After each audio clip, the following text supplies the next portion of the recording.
Exciting times at Piney Grove this weekend. Copper Creek's coming into town tomorrow. Got to make sure the Kubota and the brush hog are ready.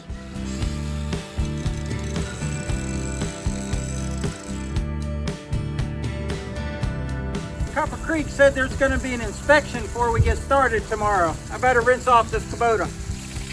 Brad doesn't know I took off the front end loader. You think Brad's washing his Ventrac right now? Probably is. That's clean enough. It's just a tractor, not an excavator. All right, folks, he's here. He's just rolled up.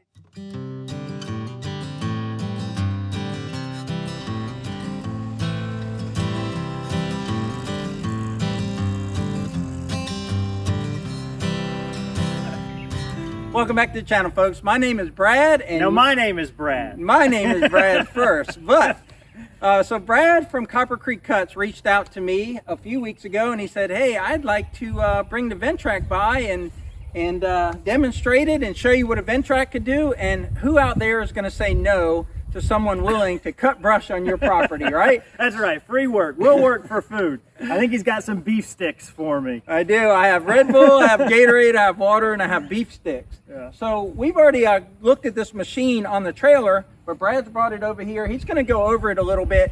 Now, what you see a lot on my channel, and I have at least one video, if not two, where I do extreme brush hogging. So we're going to show my Kubota and my brush hog later, but I'm willing to back over 4-inch diameter trees and any kind of brush, take it in a lot of terrain. But the thing that's very different about this Ventrac is it articulates in the middle and the cutter's in the front. So I'm really, really excited to see how that works, because when I'm on my Kubota, I'm always looking over my shoulder. I come home with cricks in my neck, and it's just, I get the job done, but it's probably not the most efficient machine for the things that I'm trying to get done. So I'm going to hand it over to Brad. Brad's going to talk about this Ventrac. He's going to talk about the engine and the cutter. So, yeah, and right off the bat, this Brad might be comfortable with 4-inch saplings, but this Brad isn't. So if anything breaks, we're going to get it on camera that he's agreeing to do the 4-inch stuff, not me. I got a steel chainsaw though. Yeah, so anyways, what Brad said is right. So I've recently gotten this Ventrac, and I want to try and show it in a wide variety of circumstances. So when I found out Brad had 20 acres that he's doing homesteading on, I thought he'd be a good person. He's got hundreds of hours, is that a lie, of seat time with that Kubota? So I've got about 1,300 hours on Okay. 4 different models of Kubotas, and most of it is brush hogging, because that's what you do Right. a lot on hunting leases and homesteads. So I think with Brad's knowledge of the Kubota, I want to get him on this machine for as long as he's willing, and then at the end of the day, he can give you the pros and cons as he sees them from a design like this versus what you might be more used to. So disclaimer, is this thing got warranty, or has it got any kind of insurance? Because I'm pretty rough on equipment. I do have an inland marine policy on this, so we are covered. We're good to go. Good deal, because as much as I think I'm going to love this machine, I don't want to buy it today. All right, so let's talk about kind of the differences between this and a tractor. So the immediate difference that comes to mind to me is, and I think there are attachments that go on the back of this tractor. We'll talk about that later, but you don't pull with this. Whereas on my tractor, I pull a brush hog, I pull a tiller, and the cutting attachment is here on the front. So that's the first thing. Number two, center of gravity. It's very, very low. I think that's going to be very beneficial on slopes if we go to the pond and kind of mow the side of our pond. I see it's got 2 tires on each corner, so 2 times 4, that's 8. I hate doing math while standing, but it's got 8 tires. They look pretty wide. And then we got articulating. So in the middle, it articulates. And that's what immediately comes to mind, is that it's a tractor, but it's not really a tractor. So it looks very specialized in what it can do. So Brad's going to go over those features, because that was just my first impression. So Brad's absolutely right. There are some features on this that are pretty neat. One of them is the articulation. We'll show you that. The other thing this tractor has, calling a mower, is flex frame. So what that means is, in addition to the center pivoting articulation, there's actually 8 inches of movement that it can pivot front to back. And what that means is, if Brad hits a gopher hole or something with his fixed frame, rigid frame Kubota, that whole machine is going to flop around. If this runs over some hole, that wheel is just going to go down, and again you've got 8 inches of travel. So we'll try and see if we can find a cinder block or something where we can make that very clear to you.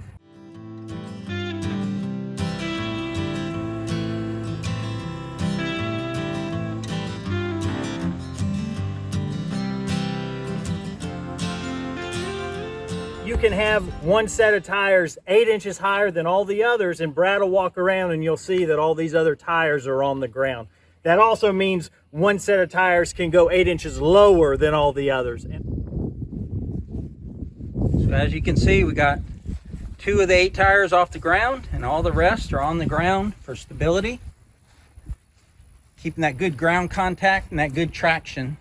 That's what's one of the really nice things about this, because it makes operation really comfortable in something like this that's not, you know, laser level smooth. So on this machine, you've got your forward and back motion controlled by pushing forward and back on these SDLA levers: speed, direction, lift, and auxiliary. It's an acronym. This left and this right will drop and raise your decks. This auxiliary one, it will run these front auxiliary hydraulics, and that's what we're going to use to raise that, flip that deck hydraulically.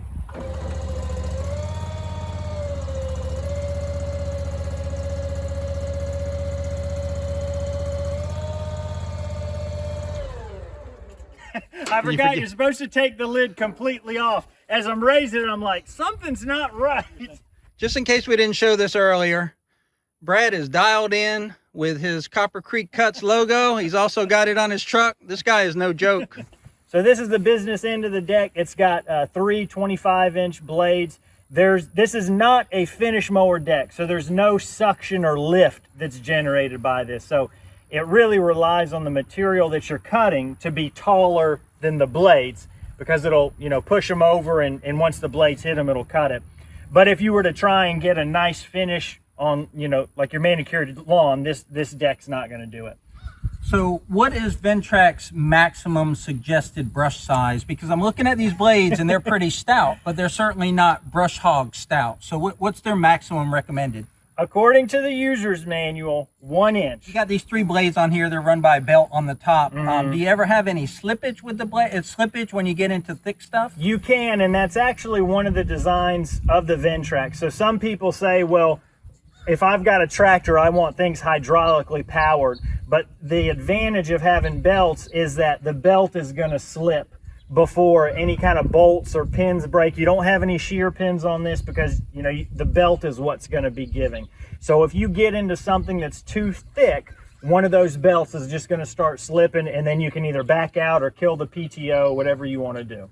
Well, I think that covers the machine. That's enough talk. Let's put this thing in action. He's going to give me a tutorial of how to drive it, and then I'm actually going to use it a little bit. I do want to get some footage of Brad and see kind of how he attacks things versus the way I attack things. So let's learn about this machine and how to drive it. All right, so I got my cockpit. I'm in my cockpit now. I got my parking brake. I've got my throttle. I've got my ignition switch, and then I got a set of gauges here. So what kind of RPM should I be looking at when I'm mowing? For running the attachment in the tractor, you can go wide open. Whenever you start it, back it down to about 2,500 and let the engine, you know, all the blades and spindles come up to speed, and then you can knock it back and forth. Okay. You've got engine temperature, which I didn't know about tractors, but that's something you've got to kind of monitor pretty quick or pretty constantly.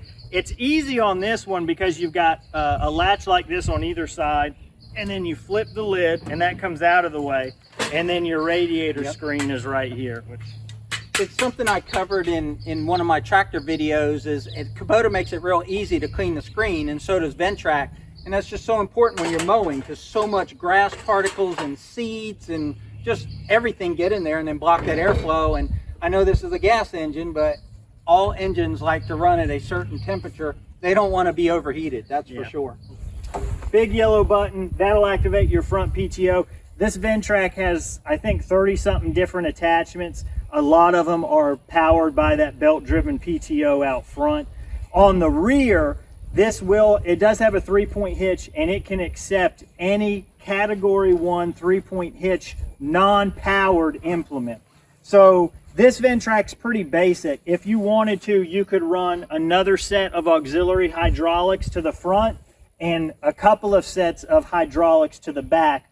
But again, you're not going to be running a powered implement from the rear. Just something that takes hydraulics, like they've got dozer blades that you can, you know, pivot. They've got landscape rakes that you can raise and lower, things like that. It's not just designed for mowing. A lot of people use these for snow removal, snow management. So they've got, like I said, 30 attachments. I think about 10 of them are designated or dedicated for snow removal.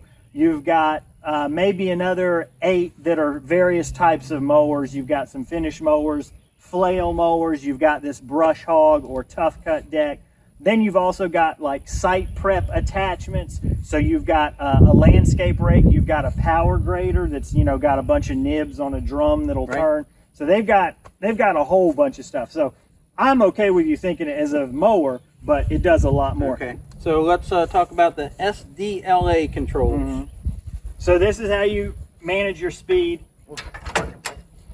Forward is forward and back is back, obviously. You've got your main hydraulic lift here, so this will raise and lower these front arms. When it is, so you can raise and lower there. If you push it all the way to the detent, that is float position. Okay. And what that does is it lets your attachment ride along the surface of the ground. I think with almost every mower, you're supposed to run it in float position. So mainly what I'm doing, I'm not really going to use this to raise or lower the mower deck. So I'm using this for forward and reverse, like a hydrostatic transmission then. Right. The only time I can think you might want to raise it is if you get into some brush that's maybe thicker than you thought it would be. Just pop it up a little bit as you back out.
Okay, so what we did there was we just ran them side by side, and what I wanted to see was Brad and how that machine worked. With a brush hog like mine and a tractor, I can't square up my turn. So Brad was going right to that end of his mowing path, and he was immediately making a 90-degree turn and leaving no grass uncut. For me, I've got to round off that turn or back up. So number one, you gain efficiency. Number two, his mower deck, even with that rough cut mower deck, his grass cutting, and you can probably see the ribbons of it, is nice and smooth and even, where even with my brush hog all the way down, I'm knocking the tops off the grass, but I'm not leaving as smooth a cut. You can go ahead and leave that thing here, man, because I got to mow this every 2 weeks. So go ahead and leave, because that thing really is slick for grass cutting. And again, it is the brush cutter deck on it. It is not the smooth finish deck, but the results are, they're night and day out there, and maybe the camera picks it up, maybe it doesn't, but I can see it with my eye, and I could see it as I was following him. And so just to be fair to the Kubota, what is the lowest setting your deck does? So it's hydraulic, so it's infinite settings, but the blade is up about that far off the bottom. It is 3 inches maybe. Okay, because 3 inches is what I had mine set to. So if I'm cutting lower, it'll look a little bit nicer at the end.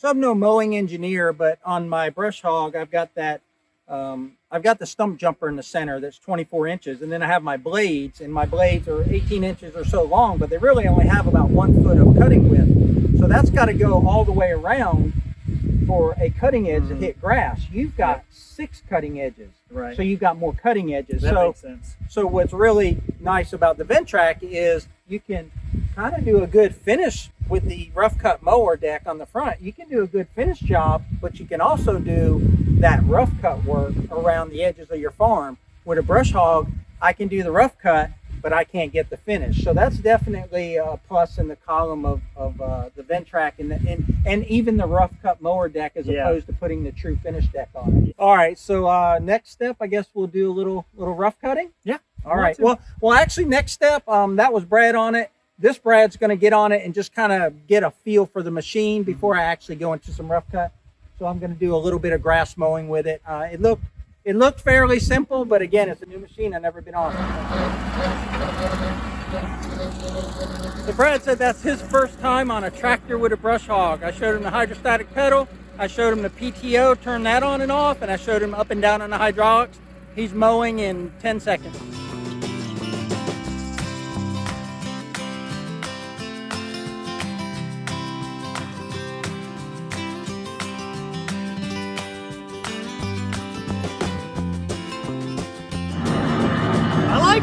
All right, Mr. Copper Creek, that was your first time, right? Yeah. Operating a brush hog, hydrostatic tractor. Obviously, you have a lot of experience on the Ventrac. Like, what was your initial impression as far as differences? Well, this is a lot smoother than I thought it was going to be. As far as the steering, I don't know if because it's bigger and it looks a little bit more intimidating. I thought it was going to be more difficult to steer, and the hydrostatic is very responsive, the forward and the back. Like you said, turning is tricky with a rear implement, and that's something I didn't appreciate until I did it. I feel like given enough time, I would know based on my front tire where my cutter actually is, but having it out front's a lot nicer. As you're going over the hill too, you know, you're not on a perfectly straight path, so me not knowing where the cutter is meant I had to, and I know I messed up on the stripe. You know, it was not a nice stripe. And then turning around, that was like you said, you've got to do a little bit of a 3-point. You know, you kind of can't just cut it. But another beautiful thing about hydrostatic tractors is if you do want to keep it perfectly square and do perimeter mowing, you just hit the back of that pedal and you can back up and do a quick 3-point turn. Yeah, when I did the 3-point turn, it wasn't any kind of issue. It wasn't difficult to do or anything. It was real quick. And one thing that I did last night, in anticipation of him being here and knowing this was kind of be a little bit of Kubota versus Ventrac, I took the loader off, because with the loader on the front, it even in an open pasture, it just it behaves differently, or at least it messes with your depth perception, because the tractor's so much longer out front. That makes sense. And I wanted to be able to come in tight if I had to compete with the Ventrac. But now in your videos, because I've seen you recycle or use other people's Kubota videos in your comparisons. Now you've been on one, so now you've got first-hand real-world experience. So I know it was only a few minutes. About 2 minutes. But at least you have it. I can say I've driven them. All right, I'm going to jump on the Ventrac now.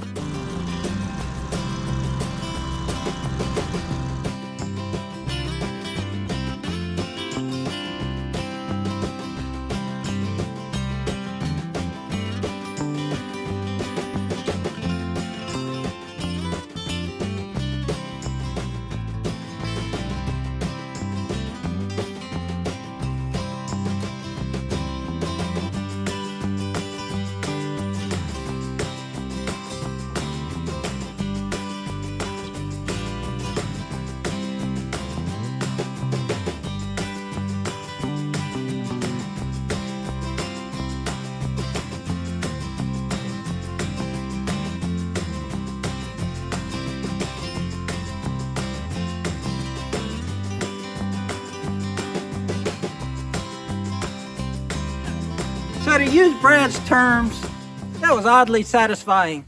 So here's my impression of the Ventrac. It's a piece of machinery, so I like it, number one. Number two is that articulation. At first, I kind of thought it would catch my feet, so I had to get used to that. But it is a big machine. When you look at it, you know, next to the Kubota, I don't know if it looks smaller, but maybe because it's a grass cutter, you think it's a small machine. It is a wide, big, heavy-duty machine. When you're on it, you just feel like you're on something substantial. You don't feel like you're on like my lawnmower at home. It's a whole nother level beyond that. That grass cutter in the front, or the brush cutter in the front, We haven't cut brush yet. We've just cut grass. It's just really nice having that in front of you. I don't have a zero-turn mower. I've never used a zero-turn mower, but it's nice having that in front of you rather than the brush hog behind you. All in all, I really like the machine. It's comfortable. It's a bumpy ride. It's more bumpy than I thought it would be, but you know, we're not, this isn't a landscaped or a manicured lawn. This is a pasture that I created with a disc harrow, so it's not perfect either. But overall, I like it, and that rough cut deck does as good a job as I would ever need to do for pastures out here on a farm. It might even do a good enough job for me for grass at my house. Overall, I'll give it 2 thumbs up. Will I trade my Kubota for it? I don't know. The day's not over yet.